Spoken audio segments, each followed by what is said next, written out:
Good morning to all. Welcome to Suresh Gambiya University. Um, Today आज हम क्या पढ़ेंगे? आज हम पढ़ेंगे मेमोरी. ठीक है. मेमोरी में एक मिनट.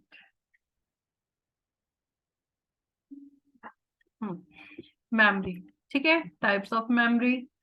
सबसे पहले टाइप्स ऑफ मेमोरी को यहाँ पर मेमोरी हिरार्की बोला गया है. ठीक है. ये हम लोग कंप्यूटर आर्किटेक्चर की बुक होती है मॉरिस मैनो. ओके. उससे पढ़ रहे हैं. मॉरिस मैनो में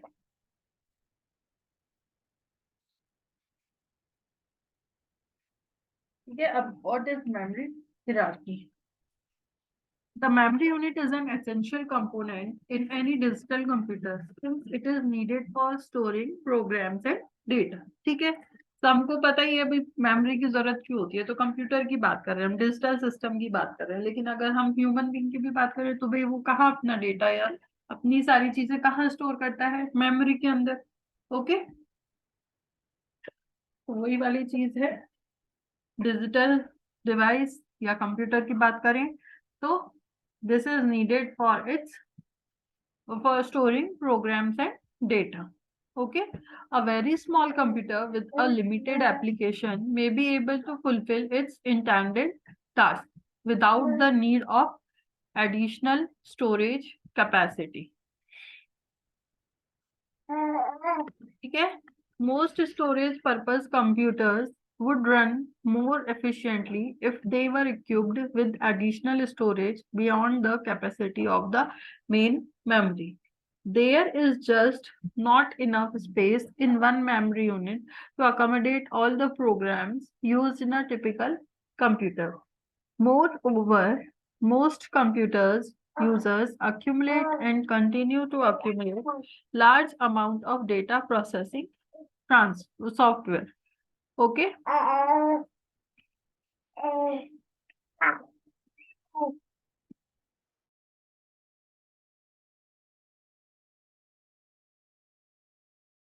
देखो एक बार क्या समझ में आता है अभी तक.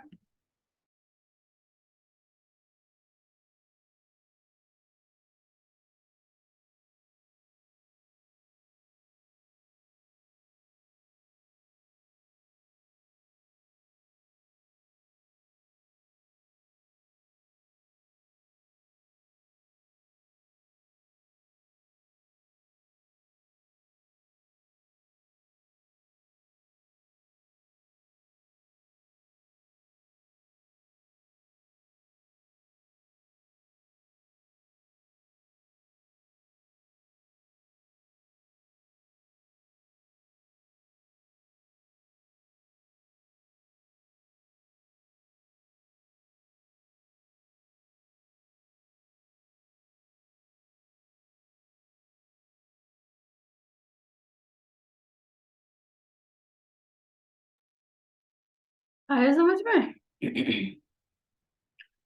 इसमें क्या बोल रहा है वो बेसिकली मेमोरी के अंदर वो बता रहा है कि भाई जनरल पर्पस जो कंप्यूटर्स होते हैं वो मोर एफिशिएंटली वर्क कर सकते हैं अगर उनमें एडिशनल स्टोरेज के लिए मेमोरी बाहर से जोड़ दी जाए. ठीक है.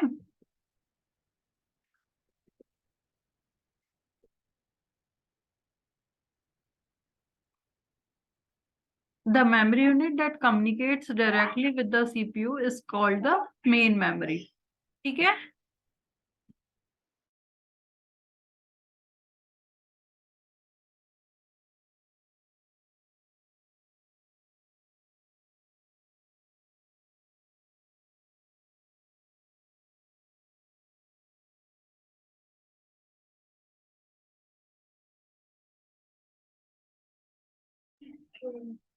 Devices that provide backup storage are called an auxiliary memory. ठीक है. The memory unit that communicates directly with the CPU, जो CPU से डायरेक्ट काम करती है, कम्युनिकेट करती है, वो क्या होती है? आपकी मेन मेमोरी होती है. और जो एक्स्ट्रा स्टोरेज या बैकअप स्टोरेज हमको अवेलेबल कराता है वो क्या कहलाता है? Auxiliary memory. The most common auxiliary memory devices used in computer systems are magnetic tapes and magnetic disks. ठीक है. They are used for storing system programs, large data files and other backup information. वो auxiliary जो devices होती हैं वो क्या क्या store कर सकती हैं, वो सिस्टम प्रोग्राम्स को, लार्ज डेटा फाइल्स को एंड अदर बैकअप इंफॉर्मेशन को स्टोर कर सकती हैं। ठीक है। Only programs and data currently needed by the processor reside in main memory. Main memory में क्या क्या चीजें स्टोर होती हैं, जो प्रेजेंट में डेटा यूज में आ रहा है या प्रोग्राम यूज में आ रहा है प्रोसेसर को काम करने के लिए, वो ही सिर्फ मेन मेमोरी में स्टोर होता है। ठीक है।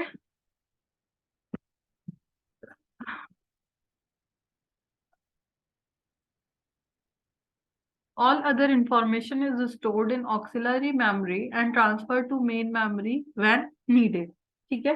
बेसिकली जो भी चीज स्टोर्ड होंगी, मतलब नॉन वॉलेटाइल जो चीज होंगी, वो सारी किसमें होंगी, ऑक्सिलरी मेमोरी में, जो कि जरूरत के अकॉर्डिंग मेन मेमोरी उसमें से फैच करता रहता है। ठीक है। The total memory capacity of computer can be visualized as being a hierarchy of components. The memory hierarchy system consists of all storage devices employed in a computer system, from the slow but high capacity auxiliary memory to a relatively faster main memory to an even smaller and faster cache memory accessible to the high speed processing logic. अब इसमें क्या समझ में आ रहा है कि जो आपका हाई कैपेसिटी की मेमोरी होती है वो क्या होती है, आपकी ऑक्सिलरी मेमोरी होती है, लेकिन ये क्या होती है, स्लो होती है। जितनी ज्यादा हाई कैपेसिटी की होंगी वो उतनी ज्यादा स्लो होगी, क्योंकि उसमें से डेटा फेच करने में उतना ही टाइम लगेगा। ठीक है। और जितनी छोटी मेमोरी होगी वो उतना ही फास्ट वर्क करेगी। So cash memory is smaller but works faster. ठीक है। अब जैसे यहाँ पर एक डायग्राम गिवन, एक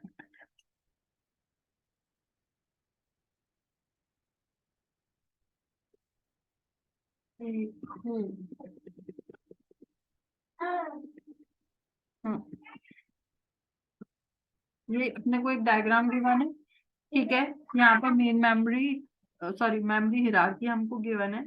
क्या है, ऑक्सिलरी मेमोरीज है, magnetic tapes and magnetic disk. ये किससे कम्युनिकेट कर रही है, डायरेक्ट आईओ प्रोसेसर से, बाय डायरेक्शनल। ठीक है। आईओ प्रोसेसर क्या है, किससे काम करेगा, मेन मेमोरी से। मेन मेमोरी डायरेक्ट कनेक्टेड है सीपीयू से और कैशे से, सारे बाय डायरेक्शनल है। ठीक है। मतलब सेंड, रिसीव भी करेगा और सेंड भी करेगा। ठीक है।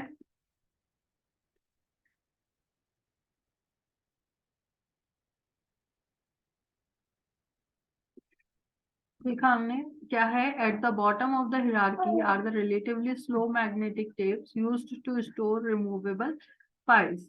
Next are the magnetic disks used as magnet backup storage. The main memory occupies a central position by being able to communicate directly with CPU, with auxiliary memory devices through an I/O processor and cache memory. When programs are not residing in main memory are needed by CPU, they are brought in from auxiliary memory. Programs not currently needed in main memory are transferred into auxiliary memory to provide space for currently used programs and data. ठीक है, समझ में आया क्या बोल रहा है वो इसके अंदर। अकॉर्डिंग टू दिस, इसमें क्या है, जो मेन मेमोरी है वह ही मेन है, मतलब जैसे नाम से समझ में आ रहा है कि ये ही आपका मेन जो काम करने वाली चीज है वो यही है। ठीक है। ये क्या चीज को स्टोर करता है, जो भी डेटा या प्रोग्राम या जो भी इंस्ट्रक्शन या जो भी चीज प्रेजेंट में कंप्यूटर यूज ले रहा है फॉर प्रोसेसिंग, ये सिर्फ उसी चीज को प्रेजेंट में या उसी चीज को स्टोर करती है। अदरवाइज जो भी एक्स्ट्रा डेटा, इंस्ट्रक्शन, प्रोग्राम या कुछ भी चीज एक्स्ट्रा जो भी उसके पास है जो कि स्टोर रखना है, उसको वो ऑक्सिलरी मेमोरी के अंदर स्टोर रखती है। ऑक्सिलरी मेमोरी क्या होगी, आपकी magnetic disk and magnetic tape. ये किसके थ्रू, आईओ प्रोसेसर के थ्रू कनेक्टेड होते हैं मेन मेमोरी में। और मेन मेमोरी डायरेक्ट किससे कनेक्टेड होती है, सीपीयू से और कैशे मेमोरी से। ओके, समझ में आया। हम्म चलो अब व्हाट इज कैश मेमोरी ये देखते हैं. A special very high speed memory called a cache is sometimes used to increase the speed of processing by making current programs and data available to CPU at a rapid rate. ठीक है. The cache memory is employed in computer system to compensate for the speed differential between memory access time and processor logic. ठीक है. Cache memory क्या होती है? Cache memory recent में just used data या access data को available कराता है.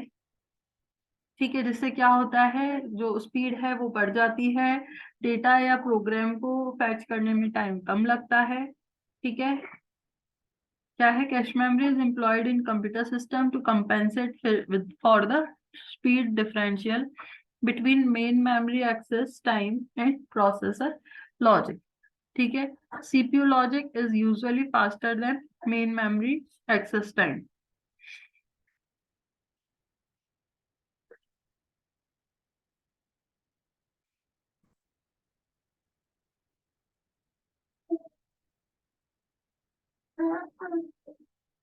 ठीक है. A technique used to compensate for the mismatch of operating speed is employ an extremely fast small cache between the CPU and the main memory whose access time is close to processor logic clock cycle time.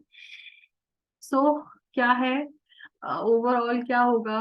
जो cache memory है ये क्या चीज क्या होती है? ये recently executed या करंटली एग्जीक्यूटेड प्रोग्राम्स को स्टोर करने के काम आता है. साथ ही साथ जो फ्रीक्वेंटली यूज में आ रहे हैं बार बार डेटा, वो भी कैश में ही स्टोर्ड रहते हैं.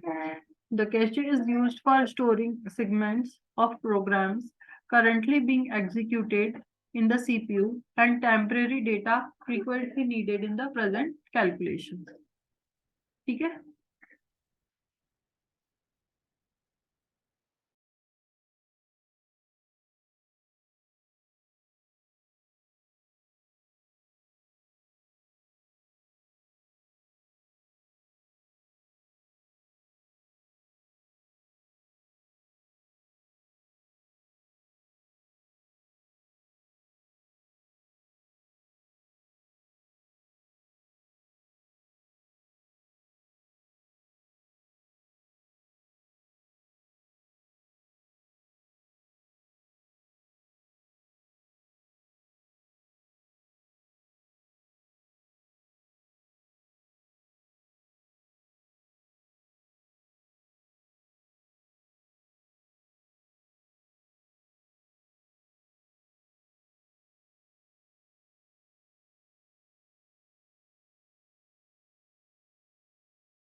ठीक है, लिख लिया ये सारा कि the auxiliary memory has a large storage capacity, is relatively inexpensive, but has low access speed compared to main memory.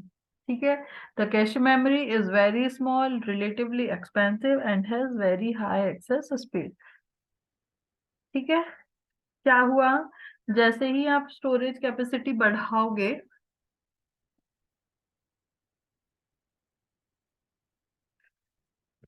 जैसे ही स्टोरेज कैपेसिटी बढ़ाओगे वो एक्सपेंसिव कम होगी, मतलब इनएक्सपेंसिव होगी, लेकिन उसका एक्सेस टाइम भी बढ़ जाएगा। लेकिन जैसे ही स्टोरेज कैपेसिटी कम रहेगी, ठीक है, वो एक्सपेंसिव भी होगी और relatively very high access speed. Okay, thus as the memory access speed increases so does its relative cost. Okay, auxiliary and cache memories are used for different purposes. The cache memory holds those parts of the program and data that are most heavily used. ठीक है, आया समझ में cache memory का क्या use है, जो कि वो डेटा या प्रोग्राम जो कि बहुत ज्यादा रिपीटेटिंग फॉर्म में यूज में आ रही है, वो आपका कैशे होल्ड करेगा, while the auxiliary memory holds those parts that are not presently used by the CPU. Okay.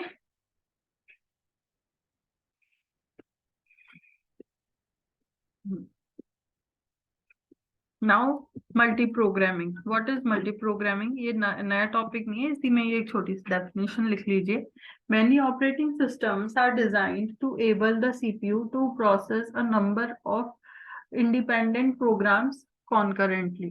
ठीक है, this concept called multi programming. कैसे, एक साथ अगर कंप्यूटर सीपीयू आपका काफी सारे प्रोग्राम्स पर वर्क कर रहा है तो that is called multi programming. ठीक है, पापा इसकी डेफिनेशन लिख लीजिए। many operating systems many operating systems are designed to enable the cpu to enable the cpu to process a number of independent programs concurrently. Process a number of independent programs concurrently is called multi-programming.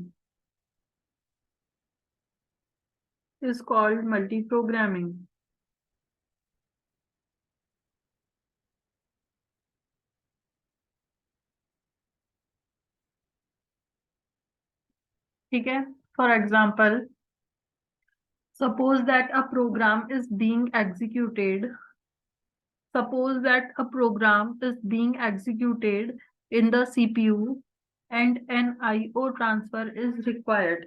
ठीक है, एक programme कोई CPU में execute हो रहा है और साथ ही कोई IO transfer, input output transfer की रिक्वायरमेंट हो गई, तो क्या होगा, the CPU initiates the IO processor to start executing the transfer. ठीक है, this leaves the CPU free for execute another program. In a multi-programming system, when one program is waiting for input or output transfer, there is another program ready to utilize the CPU. ठीक है, एक IO processor काम कर रहा है, एक CPU, तो multi programming हो गई। ओके, उसके बाद है next main memory. Main memory में बेसिक दो चीजें इंक्लूड होंगी, random access memory and read only memory. Okay, फिर उसके बाद करेंगे हम मेन मेमोरी के बाद रैंडम रैम और ROM, what is bootstrap loader, then control computer startup, bidirectional bus. ठीक है, कि रैम रोम चिप्स क्या होती हैं। ओके, मेमोरी एड्रेस मैप ये इतना नहीं करेंगे, एक मिनट। ठीक है, चलो देखते हैं what is main memory. Main memory में सबसे पहले हम लोग देखेंगे क्या होती है रैम, के बाद देखेंगे क्या होता है रोम। ओके, करें स्टार्ट, करते हैं।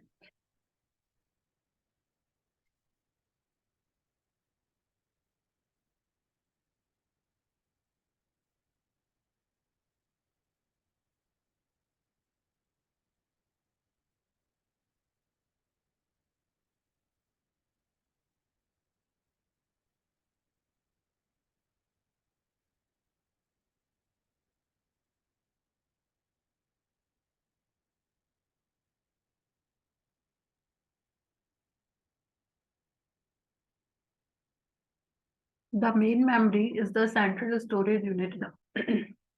इसको स्टार्ट करने से पहले आप लोग कोई बताएंगे कि भाई मेन मेमोरी में क्या होता है। अभी तक के अकॉर्डिंग मेमोरी कई बार पढ़ चुके हैं, primary memory and secondary memory, या फिर main memory and auxiliary memory. कुछ आइडिया है इसके बारे में आप लोग को?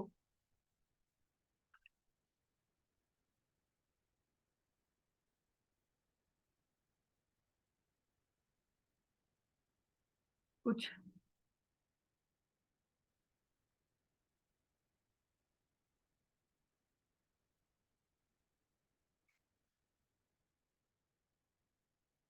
ठीक है, चलो। It is a relatively large and fast memory used to store programs and data during the computer operation. ठीक है? The principal technology used for the main memory is based on semiconductor integrated circuit. Integrated circuit RAM chips are available in two possible operating modes. ठीक है? Semiconductor integrated circuit, इसकी बात कर रहे हैं हम रैम के लिए। ठीक है, रैम किस पे बनी हुई होती है? सेमीकंडक्टर इंटीग्रेटेड सर्किट्स के अंदर। अब integrated circuit RAM chips are available in two possible operating modes, one is dynamic and second is static. ठीक है, दो तरह की रैम होती है, इसको इस तरह से समझ सकते हैं, एक स्टैटिक और एक डायनेमिक। अब इसको टू पार्ट्स में किसके बेसिस पे डिवाइड किया गया है? ऑन द बेसिस और ऑन देयर ऑपरेटिंग मोड्स के, किस तरह से वो काम करती है। ठीक है, the static RAM consist essentially of internal flip flops that store the binary information. ठीक है, the stored information remains valid as long as power is applied to the unit. Static RAM क्या होता है? स्टैटिक रैम के अंदर flip flops होते हैं जिनमें डेटा बाइनरी इंफॉर्मेशन की फॉर्म में स्टोर्ड होता है, और ये कब तक स्टोर्ड रहता है? जब तक कि उसको पावर सप्लाई की जा रही है। ओके, उसके बाद वो सारा इरेज हो जाता है। The stored information remains valid as long as power is applied to the unit. Okay, the dynamic RAM stores the binary information in the form of electric charges that are applied to capacitors. Okay, दो चीजें हैं, static और dynamic. Static क्या हो गया? Binary information, और dynamic क्या हो गया? आपका इलेक्ट्रिक चार्जेस। ठीक है, मतलब जो स्टैटिक है वो आपका फ्लिप फ्लॉप्स को यूज में लेता है, और ये कैपेसिटर्स को यूज में लेता है। Capacitors are provided inside the chip by MOS transistors. ठीक है, ठीक है, मेटल ऑक्साइड सेमीकंडक्टर। ये हो गया। फिर उसके बाद the stored the stored charge on the capacitors tend to discharge with time, and the capacitors must be periodically recharged by refreshing the dynamic memory. Refreshing is done by cycling through the words every few milliseconds to restore the decaying charge. The dynamic RAM offers reduced power consumption and large storage capacity in a single memory chip. ठीक है, अगर दोनों में difference की बात करें तो RAM के कंपैरिजन में जो डायनेमिक रैम होता है वो पावर कंजम्पशन कम करती है, और कंपैरेटिवली स्टोरेज कैपेसिटी ज्यादा होती है। The static RAM is easier to use and has shorter read and write cycle. ठीक है,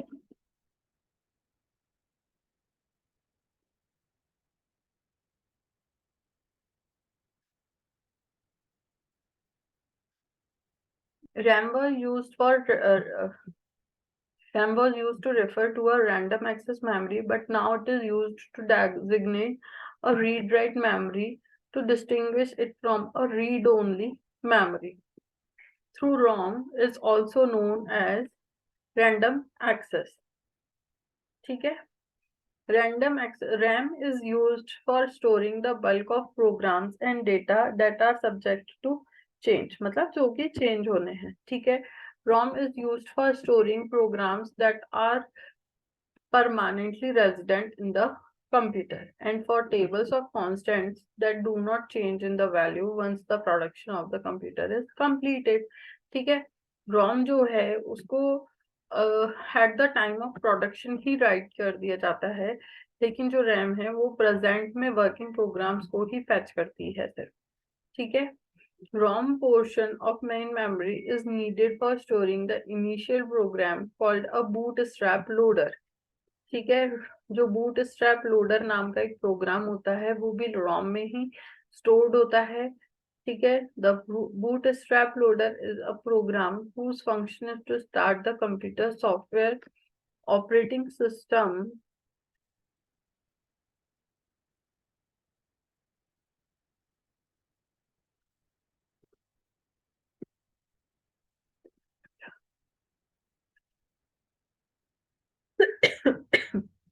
सॉरी, बूटस्ट्रैप लोडर का क्या काम होता है, वो ऑपरेटिंग सिस्टम को स्टार्ट करने का काम करता है, कंप्यूटर को स्टार्ट करने का काम करता है. The contents of ROM remain unchanged after power is turned off and on again. The startup of a computer consist of turning the power on and starting the execution of an initial program. ठीक है, thus when power is turned on, the hardware of the computer sets the program counter to the first address of the bootstrap loader. The bootstrap program loads a portion of the operating system from disk to main memory. ठीक है, and control is then transferred to the operating system, which prepares the computer for general use. RAM and ROM chips are available in a variety of sizes. If the memory needed for the computer is larger than the capacity of one chip, it is necessary to combine a number of chips to form the required required memory size. To demonstrate the chip interaction, we will show the example of 1024 into 8 memory constructed with 128 into 8 RAM chips and this ROM chips. ठीक है,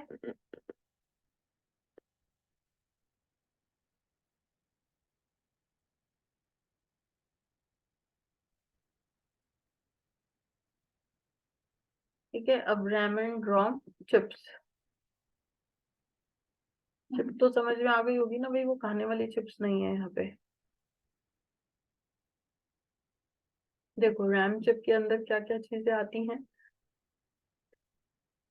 first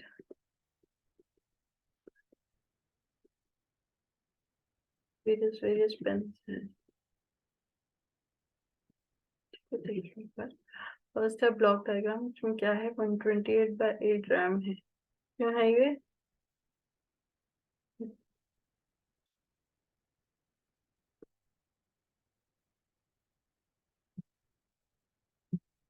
ठीक है. CS1 chip select 1, chip select 2 read write के लिए है RD और WR, और address bit है 7. ठीक है, 7 बिट एड्रेस के लिए है. RAM 128/8 8 bit data bus. Okay, 8 bit data bus है तो उसी वजह से उसका 7 बिट एड्रेस है, इसलिए यहाँ पे AD7 लिखा हुआ है. ये इसका क्या हो गया, ब्लॉक डायग्राम हो गया. अब किस तरह से इसकी टेबल फंक्शन करेगी ये देख लेते हैं. CS1 और CS2 ये क्या है, सिलेक्शन लाइन्स है, ये चिप सेलेक्ट है. ठीक है,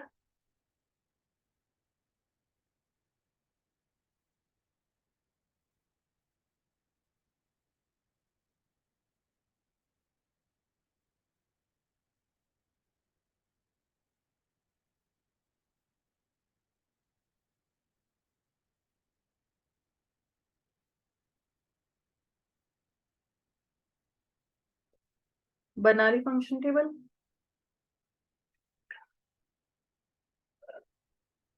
high impedance memory function inhibit.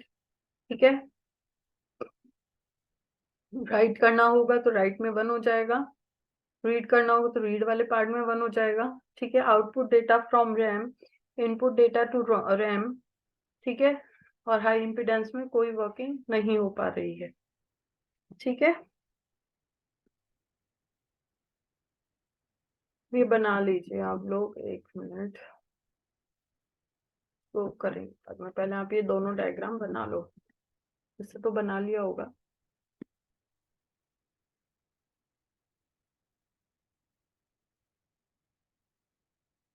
ठीक है,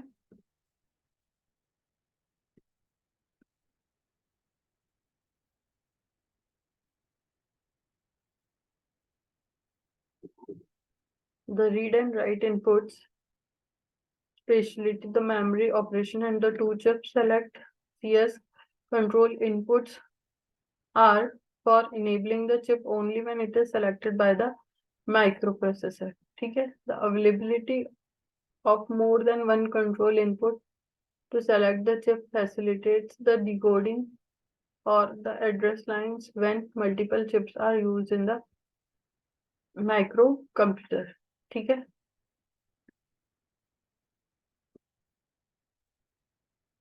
ओके चलो, इसके अंदर टू को टेबल टू को बताने के लिए बोल रहे हो। Here we specify the operation of the RAM chip. The unit in is in operation only when CS1 and CS2 bar is equals to 0. ठीक है, the bar on top of the second select variable indicates that this input is enabled when it is equal to 0. If the chip select inputs are not enabled, or if they are enabled but the read or write inputs are not enabled, the memory is inhibited and its data bus is in the high impedance state. When CS1 equals to 1 and CS2 bar equals to 0,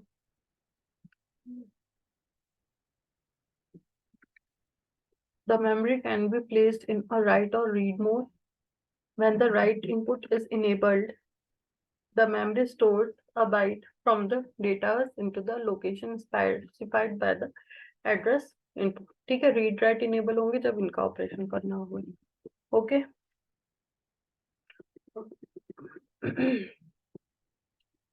एक बार wrong की block diagram बना लो फटाफट।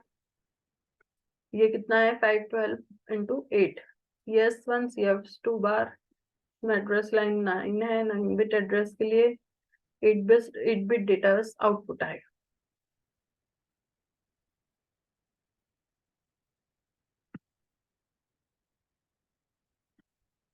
ठीक है,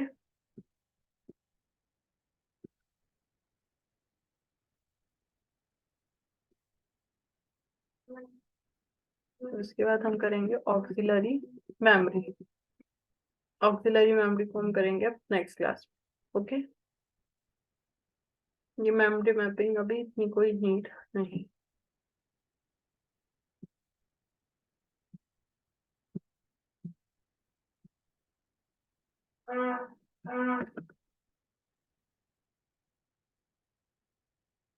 memory mapping आगे आएगी अपने अभी बात।